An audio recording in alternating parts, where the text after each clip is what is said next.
Good evening. I am assuming we are live. Welcome to another socially distanced webcast presented by the State Association of Fire and Emergency Districts, or SAFE-D as we like to be called. I'm your host for tonight, Clay Avery. We want to take a moment to thank the law firm of Radcliffe, Bobbitt, Adams, and Pauley, which is sponsoring in part this webcast, and we're very thankful to those folks for their generous support of SAFE-D. Tonight's webcast qualifies for 1 hour of state-required ESD commissioner training. The webinar is certified by our educational sponsor, the V.G. Young Institute of County Government, part of the Texas A&M AgriLife Extension Service. At the end of the program is when you'll be given more instructions on how to apply for your training hour. So you have to stay with us all the way to the end, and we'll make sure and get you taken care of. Now, as usual, this webcast will give you the opportunity to ask questions. Let's run over how to do that really quick. You can call in, text in, email in your questions at any time during tonight's broadcast.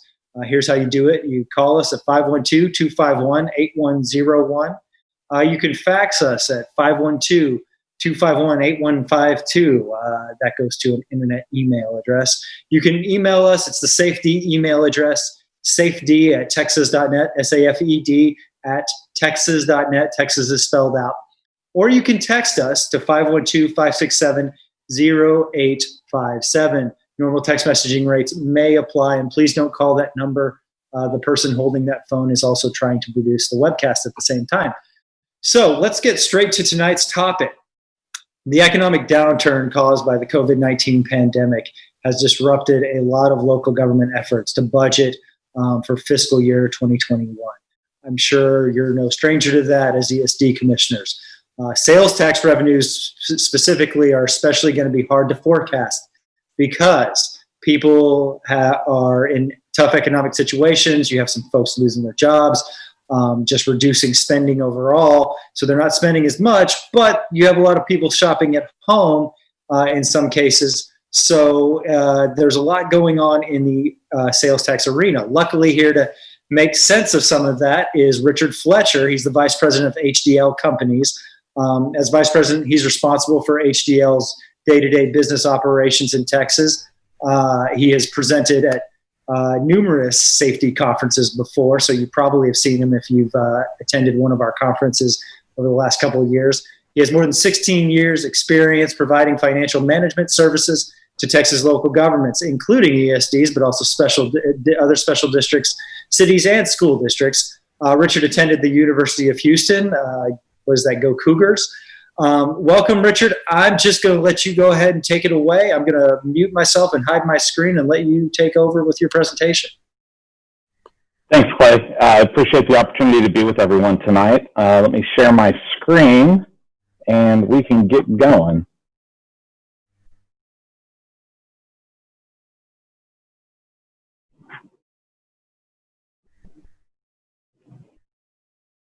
Hopefully everybody can see that okay. Thanks again, everybody. I'm happy to be with all of you tonight. Looking forward to talking with all of you about the kind of what's going on with Texas sales tax very broadly, but also specifically with ESDs. And also, hopefully we can provide a little insight as we get closer to the end of the presentation as to maybe give you guys some tips as to how to go about forecasting for the balance of this current fiscal year and also going into next year, because there are going to be some challenges coming our way. That being said, we've got a lot to cover, and so I'm going to jump right into it. I'm going to try and cover all of this and still leave just a few minutes at the end for some questions. And with that being said, let's get to it. So, quick overview of what we want to cover tonight. Some of it's going to be a little bit housekeeping, and you may have seen me cover some of these topics at one of the safety conferences, talking about understanding your sales tax allocation. From there, we'll do just a quick overview of kind of what's going on statewide with sales tax. Then we'll dig in specifically on the ESD side and what's happening with sales tax for ESDs. And then, like I said, finally, we'll wrap it up by digging in on some different, potentially different methods to forecast, depending on kind of where you are as an ESD. So understanding your sales tax allocation. Again, some of this for this first topic of understanding sales tax allocations is going to be understanding some of the things that I'm going to make reference to as I go through my presentation. What I'm showing you right now is the current period or the allocation payment detail, which if you've never seen this before, we've provided you the link right here. It should work in the PDF that was sent out, and that would take you straight to the comptroller's office. I'm going to use the term TCPA, Texas Comptroller of Public Accounts, throughout my presentation. So that's maybe one bit of housekeeping. But if you click on this link right here, it'll take you to the TCPA website. From there, you can click on the SPD tab and then go select your ESD. And you can look at the breakdown of sales tax revenues for your ESD, not only for this month, for July, but it'll also have it 23 additional historical months that you can go and look at to try and help you. And we're going to come back to this, but try and help you understand maybe a benchmark or a trend line or a baseline that you can start with to help you on the forecasting side. But we'll get to that. I'm not going to spend a lot of time on this. Two things I want to focus on. Net payment. This is the dollars you get. It's absolutely relevant. It's the money you receive to operate your ESD. The other category I want you guys to pay attention to is current period collections. This is probably a better indicator of what should be happening month to month with your sales tax revenues. Now, again, net payment's relevant because those are the dollars you get. But the net payment is influenced and can be influenced pretty dramatically by prior period collections, future period collections, and audit collections. You're going to hear me say, over and over again tonight, that's where the anomalies are in your sales tax revenue. And I'll show you an example of that a little bit later. So for tonight, when we do comparisons, when we're doing comparisons into from this certain months in 2020 to certain months in 2019, we will be comparing current period collections because we feel like it's the best comparison to make. We've taken a lot of the anomalies out. The other piece we want to point out to you is that we're also going to be talking tonight about allocation months. And before we get too far into that, I want to make sure everyone understands kind of what that is. So as an example, the tax collected in January that is remitted to the TCPA in February is received by you and your ESD in March. So there's a 2-month lag from activity to allocation. So all the references that we're going to make tonight are going to be focused on current period collections. They're also going to be focused on allocation month. Couple other things I'll point out relative to allocation month is the highlights here, May, August, November, and February are all quarterly months. And so we're going to talk about seasonality of revenue, but you'll generally see your sales tax revenues be higher in those quarters. And then February is not only a quarter, but it's an annual filing. And then based on that 2-month lag, we're also picking up the holiday season. And so generally, in a lot of cases, we'll see February be the highest month of revenue for all of our clients. So keep those two things in mind as we kind of go forward, and we're looking at some comparative numbers from this year to last. So we touched on why current period collections are important. That kind of smooths out look of what's going on. It gives us a better historical context and a benchmark. And also, it helps us understand, we are understanding the relationship between the activity month and then 2 months later when we receive those dollars. Here we go into a quick overview of statewide sales tax trends. going into this calendar year, we were seeing nice steady growth on the sales tax revenue side. And then as we reached the May, June, July allocation periods, and again, just to give you guys to make sure we're aligned here, May, June, July allocation would be for March, April, and May activity. And so you can see on this graph that beginning in May for March activity, we saw a bit of a dip in sales tax revenues. And this is a statewide number, down just over 6%. And May allocation, March was we were probably shut down for about half the month. In March, middle of March is when the pandemic really took hold. And then around that same time, we were also seeing a pretty dramatic dip in the oil and gas market. So that kind of maybe flew under the radar for some folks, but the pandemic and then also the corresponding decline in oil and gas really made for difficult last half of March going into April. And you see here for June allocation, April activity down 11.24%. We're hoping that that's actually the bottom of this, that the economies have reopened. And we're hoping, again, that June allocation represents kind of the bottom of the trend line down, and now we're rebounding. And then July, you can see statewide, again, down 3.66%.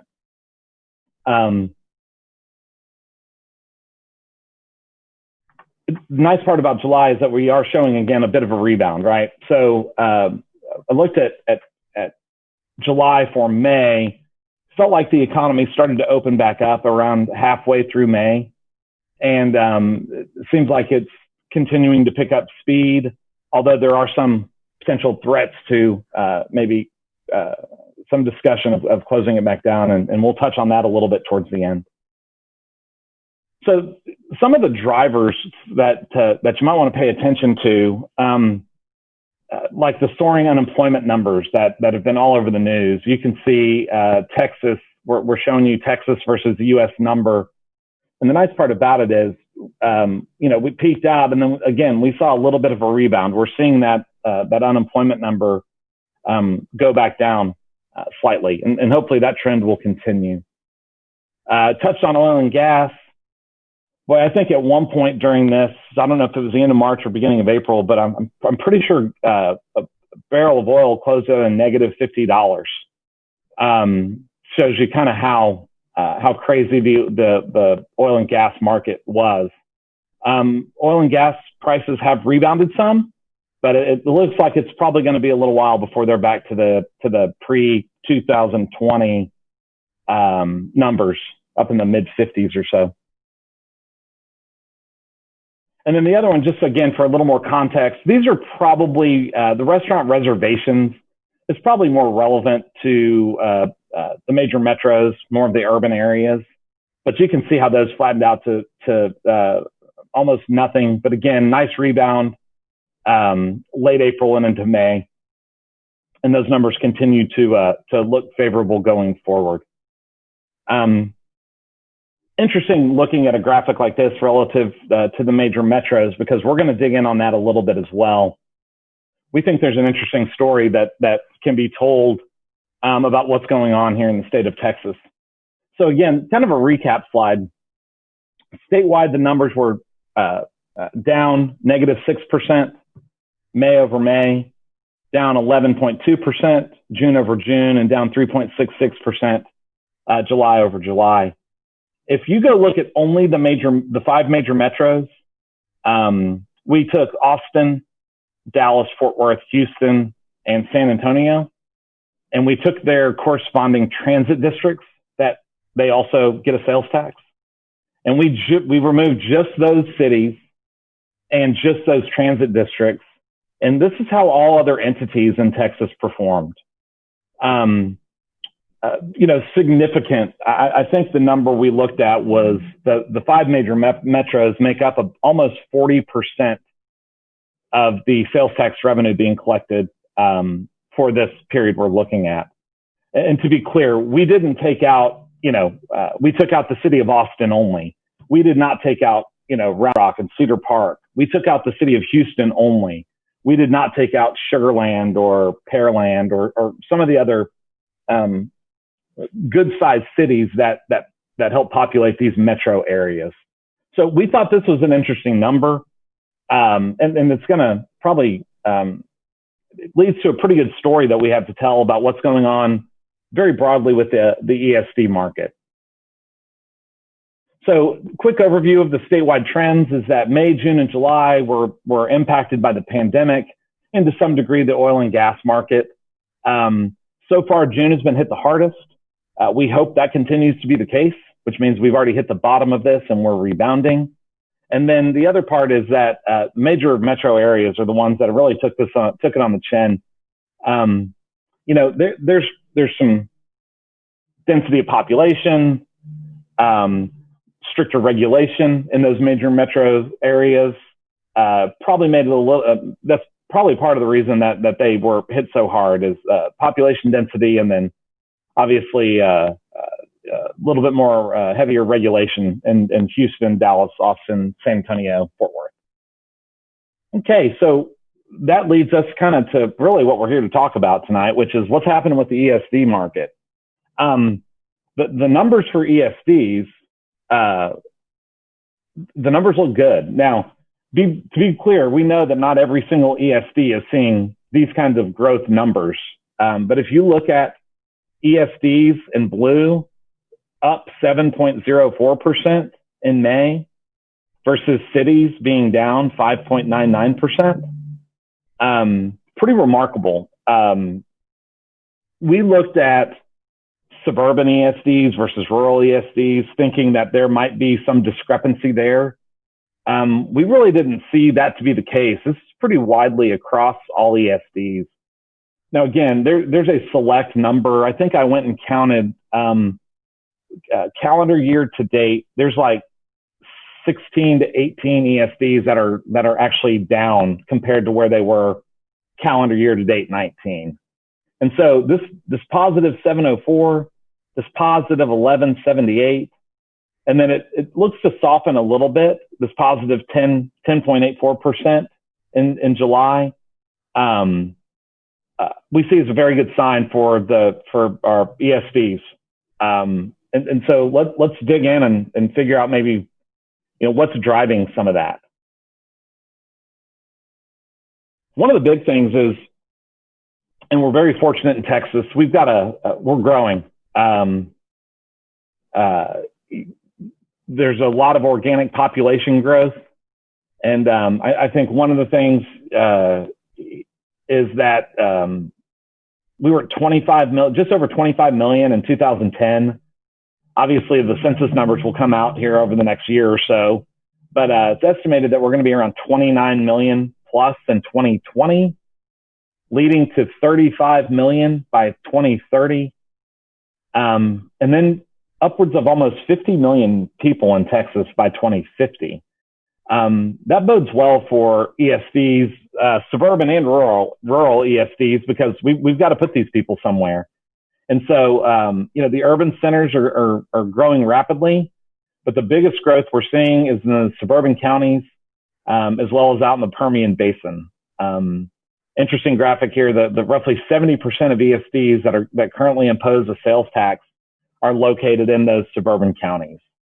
And then, as we were discussing, my team, when we were putting this together, the question was, I wonder how long this will last. It can't last forever, can it? And well, 2050 kind of seems like forever at this point. But things look really good in terms of organic growth from a population standpoint, which is important for sales tax revenues. So largest growth rates in suburban counties. And will it continue? We think it's likely going to continue for at least some time. One of the other reasons that we're seeing an increase in sales tax revenues on the ESD side is there's just more ESDs that are imposing a sales tax. You can see the numbers have almost quadrupled since 2010 up and through 2019. So along with kind of the individual growth within each ESD, there's also the number of ESDs that are imposing sales tax. And then of those ESDs that are imposing a sales tax, there's also ESDs that are going and capturing additional or capturing increased sales tax rates within their boundaries. So all of those things obviously are also going to contribute to the growth in that ESD revenue for sales tax. So there we go. At the aggregate ESD sales tax is increasing. And then some other kind of driving factors is residence-based sales tax. So, a lot of people may not know that sales tax is coming from places other than just retail stores. A lot of it's going to come from people that are providing services within your community to residences. And so we've listed a few of those here. Cable service providers, internet service providers, garbage collection companies, telecommunication services. There can be local sales tax for telecommunications. And that's usually a big driver. We see pretty consistently across our clients that service providers are significant sources of revenue for sales tax, in particular our ESD clients. The other thing that can help drive is home-based businesses. And there's a couple different ways to look at home-based businesses. Could be a very small business that doesn't do a lot of revenue. That can generate some. But you could have someone maybe that works for a larger company and their sales office technically is located in their home. And those instances can drive pretty significant sales tax revenues for municipalities. And then finally, in this residence-based sales tax, we have home builders on here, but really construction projects, depending on how they're done, they can drive sales tax revenue, but not always. It's important to understand what could cause them to drive that revenue. So some home builders set up a certain way to pay sales tax to where they're building. And it can be significant revenue for that municipality. The one thing you want to be careful of is if you are seeing significant revenue and it is coming from a builder, it is likely temporary revenue. So make sure you understand how to characterize those dollars if you do see something like that. That's an important factor when you're looking at your forecast. So ESD revenues, the influence on residence-based sales tax, businesses that are providing services and paying tax based on that customer location, and then home-based businesses, and then finally was construction businesses. One of the other thing that's real quick, the final point on the driving factors is internet retail. And so one of the things, there was a very timely rule change that the TCPA implemented that took effect beginning last December. And it was basically to capture sales tax revenues from internet sales that they were not previously capturing that revenue on. It was a marketplace provider decision, or the change to marketplace providers. And we've seen that be a really significant increase in sales tax revenue for ESDs. Amazon, eBay, Etsy are now, and companies like that are now responsible for collecting sales tax revenue on all sales that are being made through their platforms or through their marketplace. And we've seen huge year-over-year spikes in internet retail sales, internet retail sales tax. And then the other part to that would be during the pandemic, more people have taken up shopping as a sport. And so there was not a lot else to do. More and more people are buying things online, whether it's necessities or like I was saying, shopping for sport. There's more and more people that are buying online, and that's been a really good increase in sales tax revenues for ESDs. we looked at some numbers. We've seen increase year over year increases anywhere from 80 to 150% more this year than last year. So big numbers. So internet retail, the marketplace provider rule changes, and then obviously shopping, during the pandemic.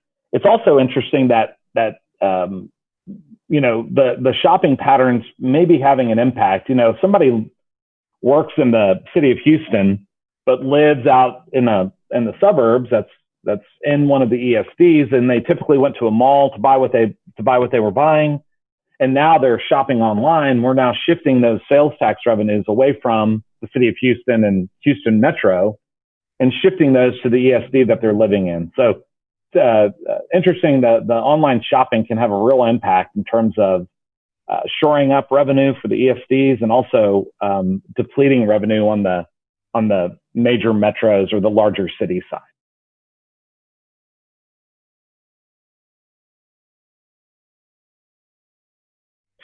So ESDs continue to grow year over year.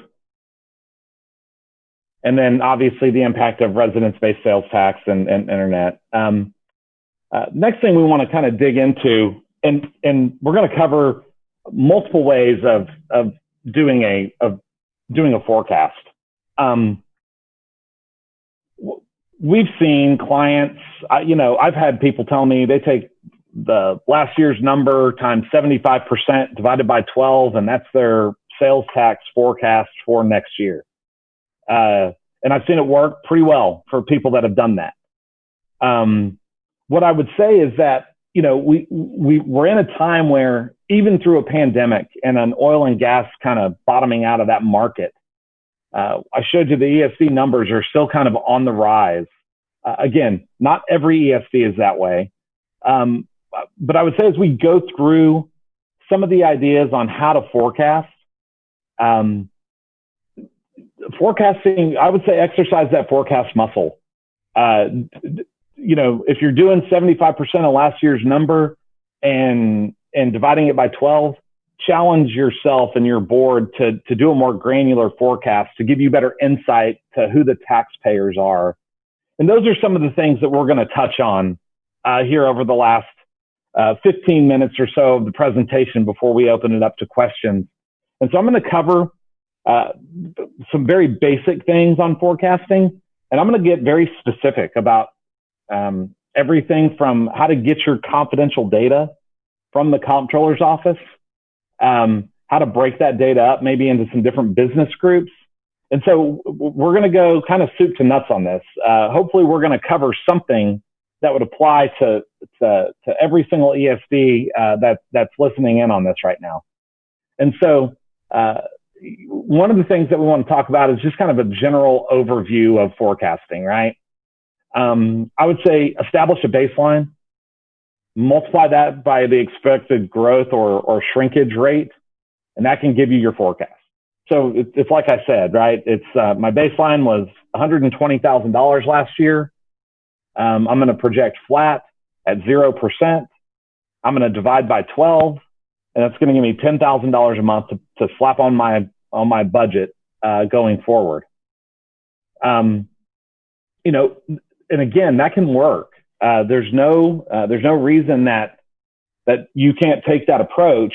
But I would warn you that if you are taking that approach, your revenues, you probably wouldn't want to be too sales tax revenue dependent. And so let's talk about that a little bit.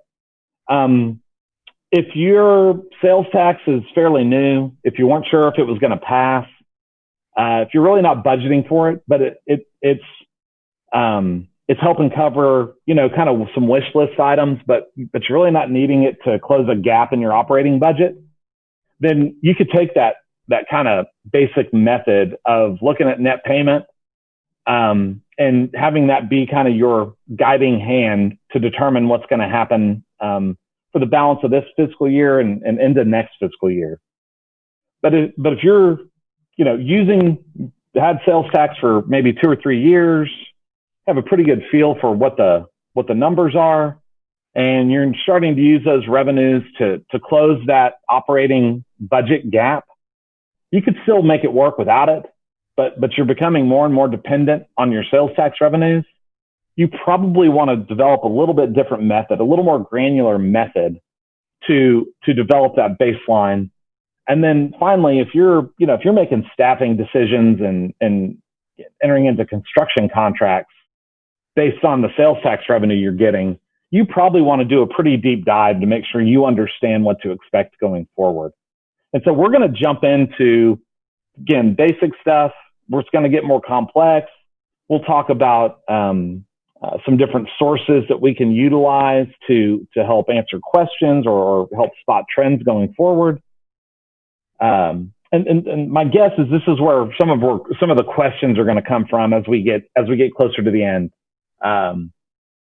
So here we go. We talked about the basic option. See what you got last year. Use that number again. Make that number a little bit smaller if you want to be conservative. If you've grown 6% every year in the last 3 years and you want to use a 3% number to be conservative, there's certainly a way you can do that. There's a bit of a problem of looking at net payment, though. And my next slide will kind of help identify that. So kind of the downside of using net payment, I think we can highlight here. And I apologize. This is a slide I added a little bit later this afternoon to kind of help make the point. So you guys do not have this slide, and I can get an updated version of my PowerPoint out to Clay and ask him to get that posted so that you guys can get to it. There's some minor changes, but this is probably the biggest. But what I wanted to focus on here was this is the same as the first allocation slide we looked at. Current period collections of $154,000 and then net payment of $156,000. Okay. Not a huge difference here, right? I would say given these numbers, you could use either one of these numbers as a baseline. If this was January of 2020's number, I would say using $155,000 for a baseline for January of 2021 is probably not a terrible idea. But where you can fall into the trap on net payment, I think we've highlighted here in this more complex example. You can see this has a prior period allocation of $458,000. So that number is almost equal to what the current period collections are. And that net payment now is over $900,000. So the risk we run here is focusing on this net payment. And you say, man, this is the best January we've ever had. We got $923,000. But I'll tell you, next January, it's going to look like you're down $450,000 because this is not likely to happen again. And so this is where current period collections really helps you establish what a baseline, what kind of an expectation is that you should have for your ESD month over month. And so net payment might work, but if you're going to use net payment, spend some time understanding the relationship between net payment and current period collections over the last 12 to 18 months. So you have a good understanding of kind of what would be normal, right? What would be expected. If you see anything like this, I would focus on this current period collection. So again, know the numbers, right? If you're going to use net payment, don't use it blindly. Focus on the relationship between net payment and current period collections. Maybe you want to use net payment, but you're just going to reduce big outliers like prior period collections or big audit collections. There's obviously modified ways you could utilize any of these strategies that I'm referencing here. And so again, simple versus a little bit more complex. Hopefully you can see what kind of issues you can potentially resolve or not find yourself in by taking the more complex route to this. So where do you start? And again, I would say baseline, right? You want to start by establishing a solid baseline. If you determine that's going to be net payment and you're going to use just kind of this basic option and that works for you, you're not going to be looking at audits, prior period collections, future period. The revenues are fairly small. You're not super reliant on those. Basic may work for you. We think the better option, though, is to focus on current period collections.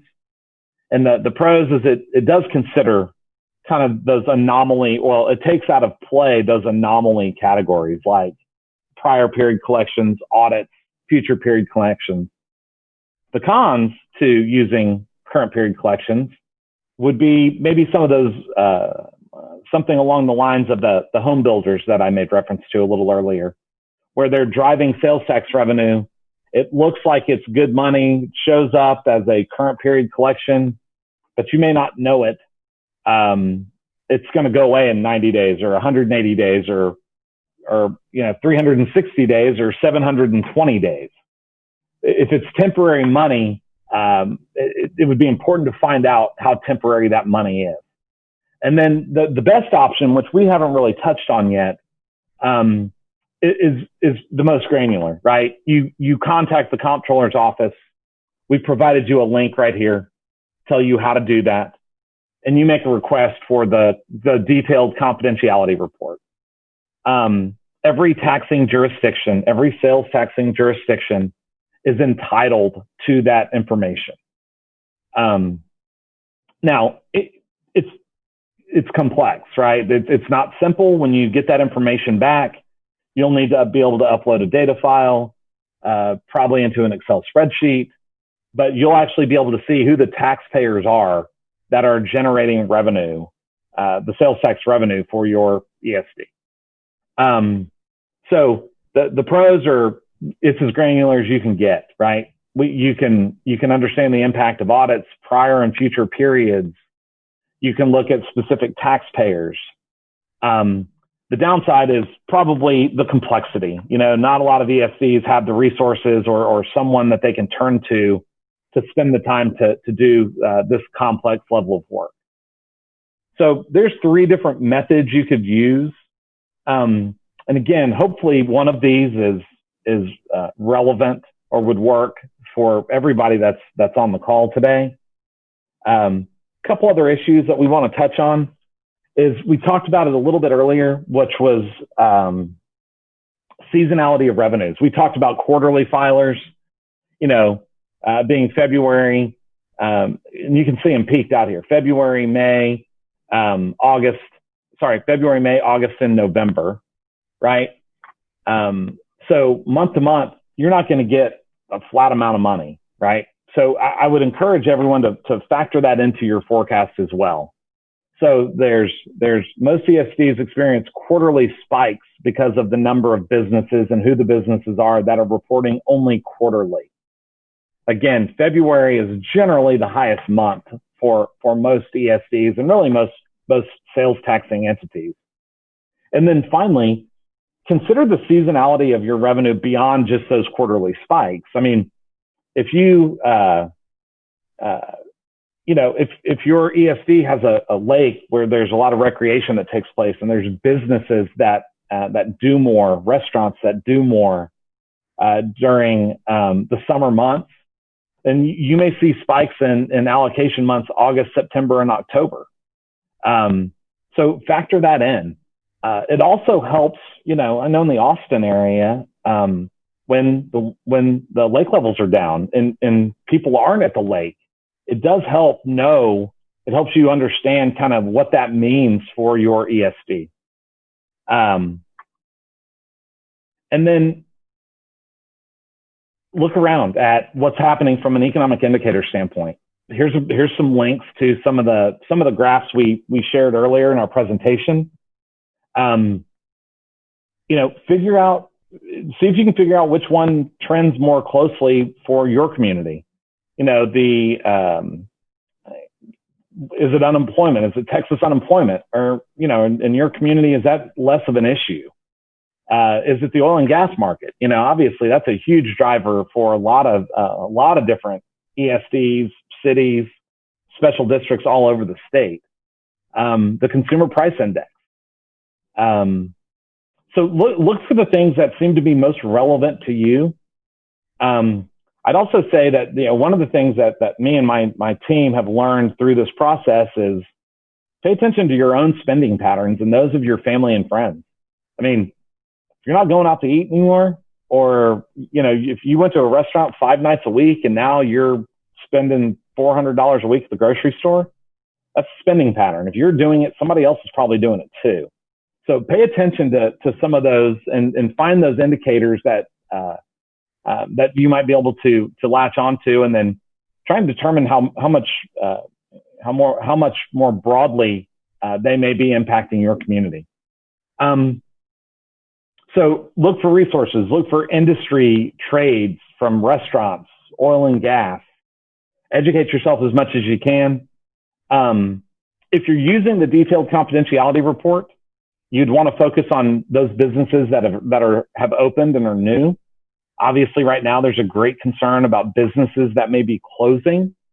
It's important that you not forecast on sales tax, which is not going to continue, right? Somebody does a big construction job and you get $300,000 in sales tax revenue, and, it's unlikely that it's going to continue going forward. So confidential data really can provide a lot of insight into that. So the near term,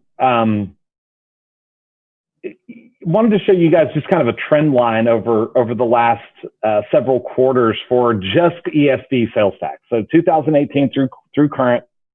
It's a quarterly look at the revenue. And you can see the nice steady incline, although it looks like it has slowed a little bit in the second quarter of 2020.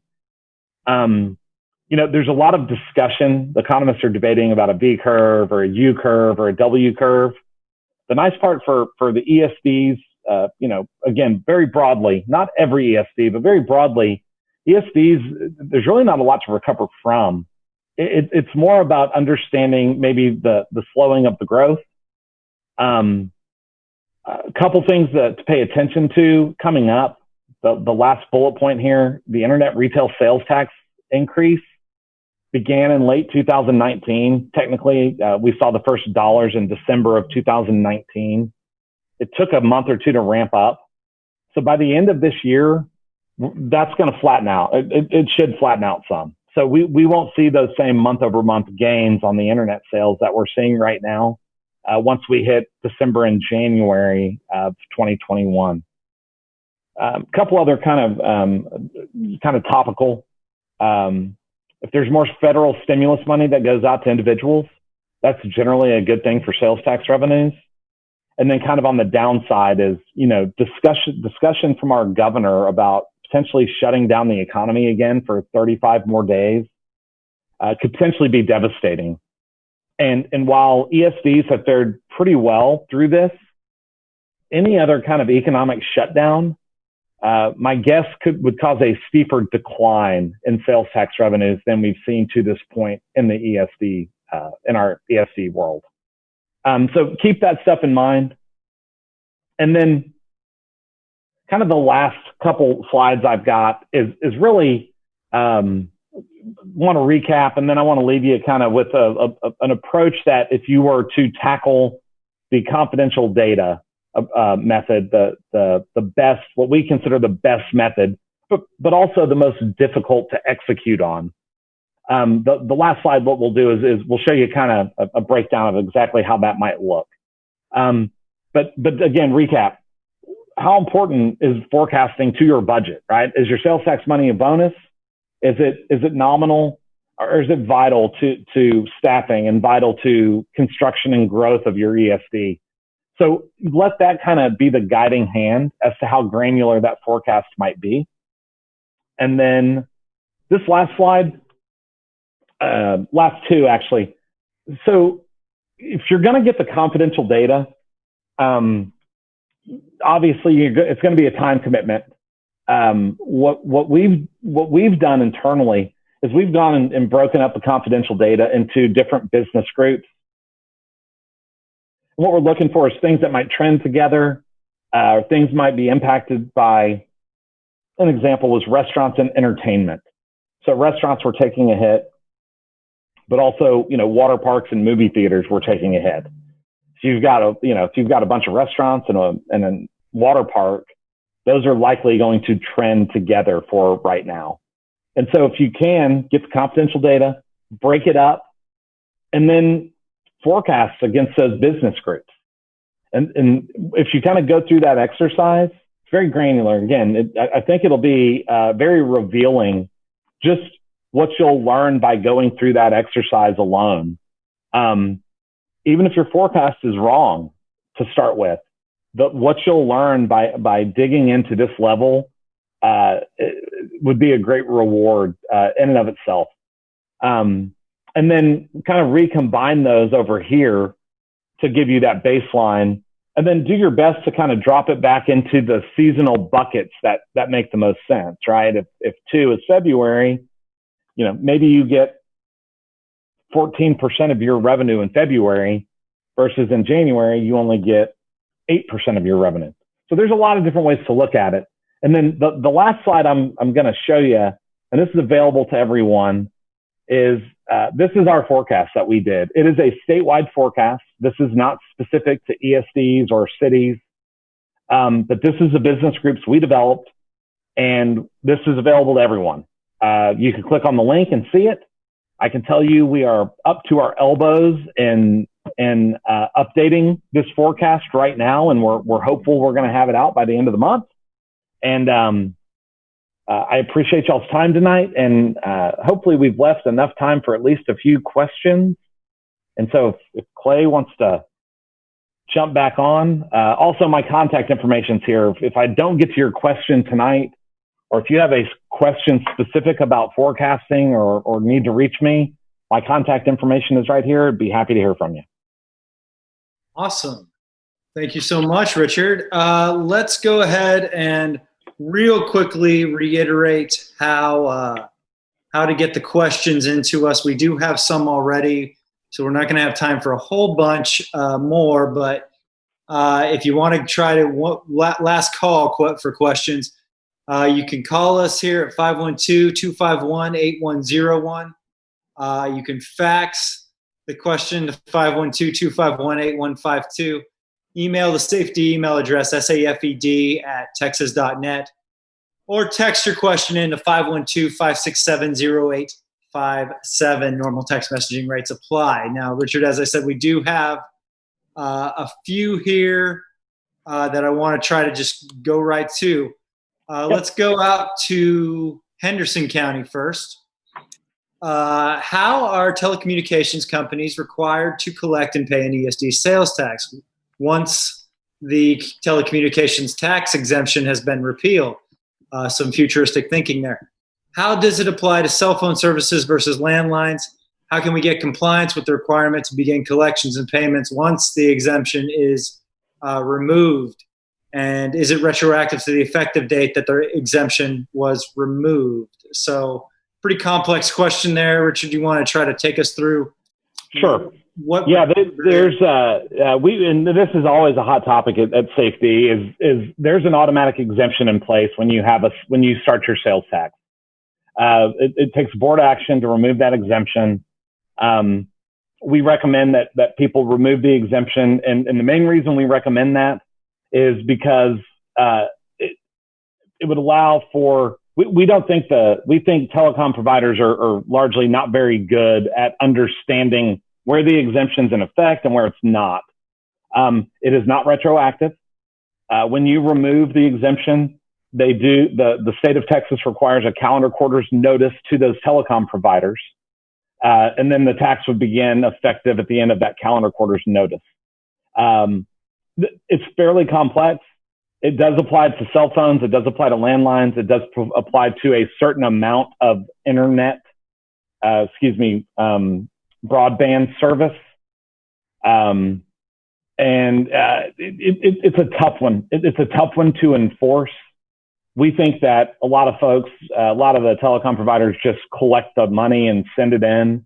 And we think there's a bunch that probably aren't collecting it when they should be. it's a real challenge. I wish I had a little bit better answer for you in terms of how to kind of bring those people into compliance. But that's probably one of the more challenging things that we work on. Okay, I want to run through some of these real quick. Okay, well, a couple I think you kind of either answered or are just sort of housekeeping things from your presentation. When you did the graphs with May, June, and July, those dates, the dates of the months are the collections, and that's from previous month's sales, right? For the most part. Yeah. So May, June, and July are from March, April, and May activity. So March to May, April to June, May to July. Yeah, that's what I figured. And then yes. The question, just wanted clarification on that. And you kind of answered this one. Why would the big cities fare so much worse off? Probably you kind of addressed it. It's they have more activities that you're going to have when you have a denser population. You know, they're probably seeing live events, big gatherings, the kind of things that have been really taken out by the pandemic. They're missing a lot of those things, whereas some of our more rural and suburban areas aren't necessarily missing those things because they weren't really going on as much, right? Yeah, I agree. I also think just from an enforcement standpoint, in the middle of Houston, nobody can get away with anything, right? I mean, somebody's like, what, there's 50 people in there. In some smaller towns, I'll bet restaurants didn't close in some cases, right? I mean, they could socially distance. They had a little more room to do it. And so I think it's population density and then also kind of enforcement. Those are the two kind of big drivers, I think. I want to get to this one because this is a big question that I have had, and it came from Limestone County this time. The marketplace rule change, and now that was Comptroller Hager made that change, right? Can you explain it? Can you walk us through? So it was with internet retail purchases, right? Correct. And so if I buy something, I'm sitting here in Pflugerville, Texas. If I buy something on Amazon, how was it collected and how is it collected now? Yeah, so the Amazon, let's use Amazon as our example, and there's more than Amazon that this applies to, but let's use Amazon as our example. I live in Florida. I make t-shirts. You buy a t-shirt from me in Pflugerville. I use Amazon's marketplace to sell my t-shirt. Last year, I was like, I don't know how to pay sales tax to Pflugerville. I don't get it. So I'm not going to pay sales tax. We're going to make that the purchaser's problem. What happened was there's a Wayfair versus South Dakota federal Supreme Court decision that came down that kind of led to some of these changes. And what the state came back and said was, hey, Amazon, you have a marketplace. You know how you're paying tax in Texas. Tell our friends in Florida that are using your marketplace that if they want to use you, you're going to pay tax in Texas. That's where we're seeing the biggest jump in internet sales revenue is the marketplace provider change. There was one other slight change, and it was on the allocation payment detail, and it's referenced as single local tax rate. And everybody's seeing a little bump in that. It's kind of the same concept, but instead of use the same example. I'm in Florida. I'm not using the Amazon marketplace. I'm selling through my own website. What the state says now is if I'm in Florida is you don't have to figure out how to pay tax to Pflugerville. You just need to figure out how to pay Texas, and then Texas will figure out how to divvy that money up. And so they created a couple different, there was a couple changes that are impacting that revenue. So it's greater collection for governments here in Texas on online sales, basically. That's correct. Let's see that kind of leads to like your complex example that you showed when you were recommending not using net collections or when you had the 900,000 in net payments, but you had 400,000 each in prior period collections and current, what would make that prior period? It could be something like that, right? Where there was a big bump in collections or it was brand new. No, it's when it's that size, it's usually something that was misapplied previously. So like it's money that maybe would have been due the district, but it went to, the Houston area. We see it happen pretty frequently that money goes to the city of Houston and it should go to an ESD. So it could be a reallocation of revenue based on that. It could be a late filing, but usually when it's, I picked an example that was crazy to make our point tonight. But usually when it's that big of a number, there's an error somewhere that's getting corrected. So you want to pay attention to those current period collections and not worry about, not get distracted by something that may have been a one-off kind of thing, right? Exactly. Okay. This is a good one. Do you foresee municipalities an effort in the legislature to soften the blow of suburbanites shifting to online shopping? So like you said in your example, somebody's now online shopping who you would have shopped in Houston on their way home from work, but now they're working from home, so doing all their shopping online. Do you think there's going to be some sort of effort on legislature or a legislative effort on behalf of cities to try to make up for that?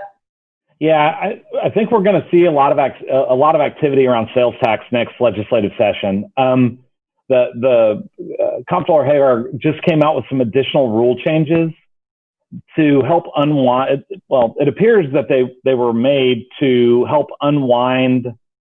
There's some large companies that have strategic agreements with certain cities around the state. I don't want to get too specific about it, but they're making deals where, hey, you open up a facility here, we'll get all the sales tax revenue, and then we'll give you 75% of that money back.